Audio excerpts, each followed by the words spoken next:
حماد حسن صاحب ایک سیکنڈ ٹھہریے ذرا. حماد حسن صاحب یہ خبر کہاں سے آئی کہ نواز شریف صاحب جو ہے وہ عمران خان صاحب کی رہائی کے خواہاں ہیں؟ دیکھیں میں آپ کو اپنا سورس تو ظاہر آپ نہیں بتائیں گے, کوئی صحافی نہیں بتا, لیکن ٹریک ریکارڈ کو دے کے ہسٹری کو دے کے 2014 میں عمران خان کو سادہ اکثریت ملی تھی خیبر پختونخوا میں. مولانا فضل الرحمان نے بار بار منتیں کی میاں نواز شریف کی کہ بھئی اگر ہم آپس میں مل لیں تو ہماری اکثریت بن سکتی ہے, ہم حکومت بنائیں گے. لیکن نواز شریف نے انکار کیا کہ نہیں, ان کو اکثریت ملی ہے, بنانے دے حکومت. پہلی حکومت بن گئی, وزیر اعلیٰ پرویز خٹک صاحب بن گئے تھے.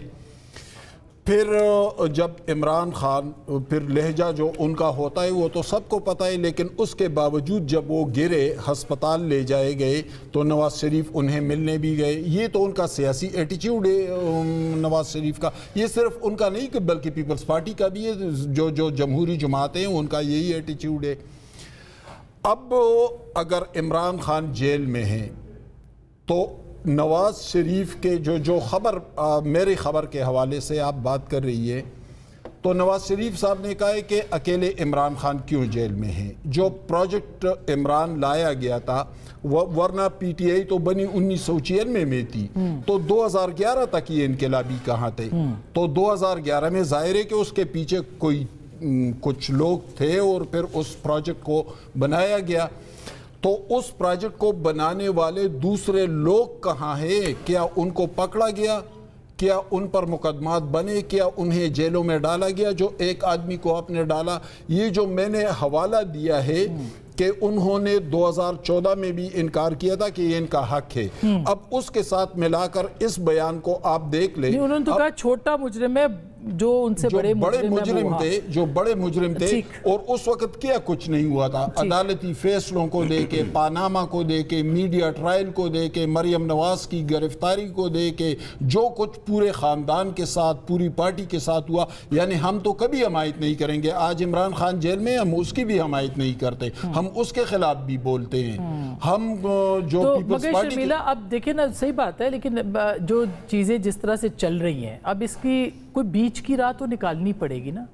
اور کیا سیاسی لوگوں کے ساتھ جو دونوں طرف ایکسٹریمز نظر آتی ہیں, تو سیاسی راہ کیسے نکلے گی؟ P T I is an extremist party, اس میں کوئی دو رائے نہیں ہے, یا آر یا پار.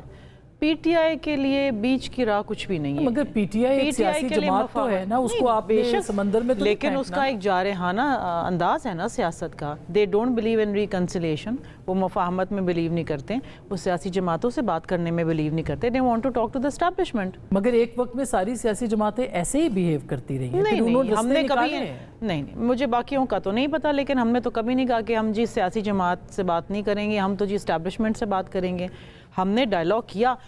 کیوں یہ جو میثاق جمہوریت آئی ہے اسما, کیا بی بی صاحبہ اور میاں صاحب نے بیٹھ کے لنڈن میں میثاق جمہوریت طے نہیں کیا؟ That is such a important document in the political history of Pakistan. اور آج اسی کا نتیجہ ہے جو آج ہم یہ پی ایم ایل این کو سپورٹ کر کے ہم نے ان کی حکومت بننے دی ہے. میثاق جمہوریت نہیں, دیکھیے نا, میثاق جمہوریت وہ بھی پارٹ آف میثاق جمہوریت ہی ہوئے اگر دیکھا جائے. دیکھیے یہ آج جو حکومت بنی ہے نا, جو پیپلز پارٹی کے ووٹ سے بنی ہے, یہ اسی میثاق جمہوریت کا نتیجہ ہے. ورنہ پیپلز پارٹی اور پی ایم ایل میں کوئی چیز مکس اینڈ میچ نہیں ہوتی ہے. کوئی آئیڈیالوجی کا ایک ادھر ہے, ایک ادھر ہے. وی آر مطلب ideologically we are we are very apart. کہ سیاسی جماعت کے طور پر آپ پی ٹی آئی کو نہ دیکھیں, یہ آپ کا میں یہ کہتی ہوں کہ پی ٹی آئی, دیکھیں میں تو یہ کہتی ہوں کہ پی ٹی آئی کی جو سیاست ہے وہ جارحانہ ہے. ان کو اپنی طرز سیاست تبدیل کرنا پڑے گا. آج کے ماحول میں, آج کے دور میں اگر یہ جارحانہ سیاست پہ لگے رہیں گے تو پھر یہی حال ہوگا. کیا کریں, کیا کرنا چاہیے؟ To talk to political parties نا. دیکھیے کوئی انڈیا پاکستان کی جنگ تو نہیں ہو رہی نا کہ بات چیت نہیں ہو سکتی ہے. آفٹر ہم نے یہ بھی تو کہا ہے نا کہ انڈیا کے ساتھ ہم بات کرنا چاہتے ہیں, ڈائلاگ کریں گے, ہم جنگ پہ تو نہیں راضی ہیں. وہ تو ایک انپرووکڈ وار تھی جس کا ہم نے جواب دیا. تو بات یہ ہے کہ یہ تو سیاسی جماعت ہے نا, وٹ ایور اٹ از, ہے تو پاکستانی نا. لیکن وہاں سے جو رویہ آتا ہے, وہاں سے جو رویہ آتا ہے وہ بڑا جارحانہ ہے. کتنی دفعہ حکومت نے کوشش کی, آپ کو یاد ہے اسپیکر کے ساتھ ابراہیم میں ایک مفاہمتی کمیٹی بنی تھی, ساری جماعتیں بیٹھی تھی بشمول پیپلز پارٹی. یہ آئے تھے, 2 بیٹھک میں یہ بیٹھے, اس کے بعد یہ بھاگ گئے. تو یہ بات ہی نہیں کرنا چاہتے نا. دیکھیں نہیں بات کرنا چاہتے, یہ تو ان کو پتا ہوگا. عمران خان صاحب جیل میں ہیں, وہ کیوں نہیں چاہیں گے کہ ان کا لیڈر اچھا ان کی جماعت میں ایسے جو لوگ تھے نا جو بات کرنا چاہتے تھے, جن کا رجحان تھا کہ ڈائیلاگ کریں آگے چلیں, ان کو انہوں نے فارغ کر دیا, ان کو یہ فارغ کر دیتے. ان کو چاہیے جارحانہ, ان کو چاہیے مار دھاڑ گالم گلوچ.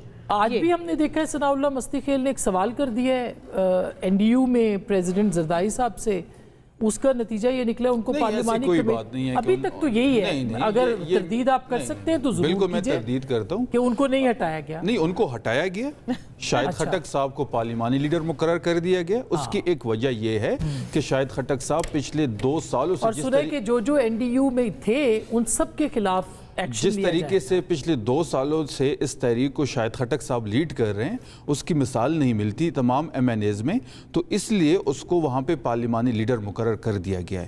اور جہاں تک شرمیلا بہن کی بات ہے کہ جی ہم بات نہیں کرنا چاہتے, تو بالکل ہم ان لوگوں سے بات نہیں کرنا چاہتے جن کے پاس اختیار نہیں ہے, جن کے پاس جو لوگ 26ویں اور 27ویں ترمیم کر کے اس آئین کو مسخ کیا, جس نے لوگوں کو استثناء دیا, جنہوں نے ہمارے کہنا نہیں چاہتی کہ ان کا رویہ اور لب و لہجہ کیا ہے قومی نہیں, آپ کہیں پھر میں بھی اس کا جواب دوں گا. نہیں, میں کہنا نہیں چاہتی. He doesn't deserve a comment from me, but ٹھیک ہے, وہ آپ کی مرضی ہے, وہ آپ کی مرضی ہے. جس طریقے سے انہوں نے لوگوں کو استثناء دیا اور جس طریقے سے انہوں نے ہمارے مینڈیٹ پہ ڈاکہ ڈالا, ہم بالکل ان سے بات نہیں کرنا چاہتے. اور جہاں تک مذاکرات کی بات ہے تو اس کے لیے پھر ماحول بھی چاہیے, اس کے لیے اعتماد بھی چاہیے.